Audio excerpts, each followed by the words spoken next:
সম্পদের প্রয়োজন হলে 4টি সূরা একসাথে পড়বেন, আল্লাহ পাক রব্বুল আলামিন আপনার সম্পদকে বৃদ্ধি করে দিবেন। এটা আমার কথা নয়, তিরমিজি শরীফের 2895 নম্বর হাদিসের ভিতরে রয়েছে।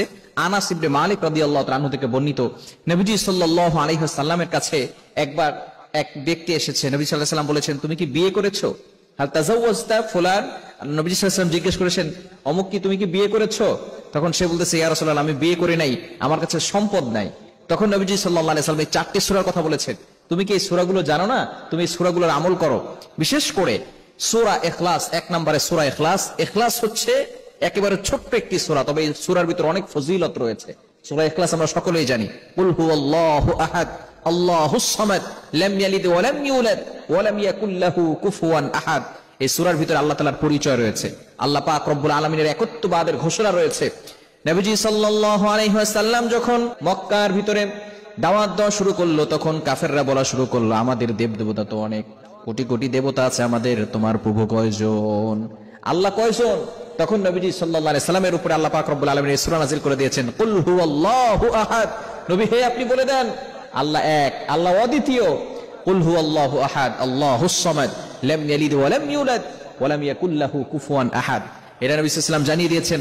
অন্য হাদিসের দ্বারা জানা যায়, যে ব্যক্তি এই সূরাটা 3 বার পড়বে, সে কোরআন শরীফ 30 পারা পড়লে যে সওয়াব হয়, সেই সওয়াব আল্লাহ পাক রব্বুল আলামিন তার আমলনামায় দিয়ে দিবে, বলেন সুবহানাল্লাহ।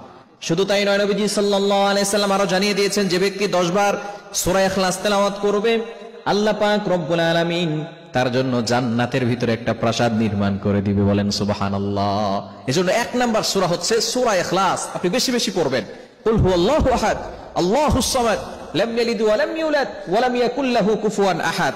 বিশেষ করে এখন থেকে আপনি প্ল্যান করবেন, পরিকল্পনা করবেন, আমি সূরা ইখলাস প্রতিদিন বিশেষ করে 100 বার করে তেলাওয়াত করার চেষ্টা করব। পারবো না ইনশাআল্লাহ? এটা হচ্ছে কোরআনের 3 ভাগের 1 ভাগ, অর্থাৎ একবার সূরা ইখলাস পড়লে 10 পারা কোরআন পড়লে যে সওয়াব হয়, সেই সওয়াব আল্লাহ পাক রব্বুল আলামিন তার আমলনামায় দিয়ে দেন। এজন্য 1 নাম্বার হচ্ছে সূরা ইখলাস। নাম্বার 2, দ্বিতীয় নাম্বার হচ্ছে সূরা নাসর। ইদা জাআ নাসরুল্লাহি ওয়াল ফাত ওয়া রাআইতান নাস ইয়াদখুলুনা ফি দীনিল্লাহি আফওয়াজা ফাসাব্বিহ বিহামদি রাব্বিকা ওয়াস্তাগফির ইন্নাহু কানা তাওয়াবা। এটা হচ্ছে কোরআনের 4 ভাগের 1 ভাগ। কোরআনের ভিতরে অন্যতম একটি সূরা হচ্ছে সূরাতুন নাসর, যেখানে বিজয়ের কথা রয়েছে, সুসংবাদের কথা রয়েছে। বিজয় কে দেন বলেন তো? বিজয় একমাত্র আল্লাহ পাক রব্বুল আলামিন দান করেন। কোন ব্যক্তি শক্তির জোরে বিজয় লাভ করতে পারে না, কৌশল করে বিজয় লাভ করতে পারে না, বিজয় একমাত্র আল্লাহ পাক রব্বুল আলামিনই দিয়ে থাকেন। এজন্য অবশ্যই বিজয়ের ক্ষেত্রে আপনি সূরাতুন নাসর বেশি বেশি তেলাওয়াত করবেন। 3 নাম্বার হচ্ছে সূরা কাফিরুন, কুল ইয়া আইয়ুহাল কাফিরুন লা আ'বুদু মা তা'বুদুন ওয়া লা আনতুম আ'বিদুনা মা আ'বুদ ওয়া লা আনা আ'বিদুম মা আ'বাদতুম ওয়া লা আনতুম আ'বিদুনা মা আ'বুদ লাকুম দীনুকুম ওয়ালিয়া দীন। সূরা কাফিরুন বেশি বেশি পড়বেন। এবং 4 নাম্বার হচ্ছে সূরাতুল জিলজাল, ইদা যুলজিলাতিল আরদু জিলজালাহা। এটা হচ্ছে পবিত্র কোরআনুল কারীমের 4 ভাগের 1 ভাগ।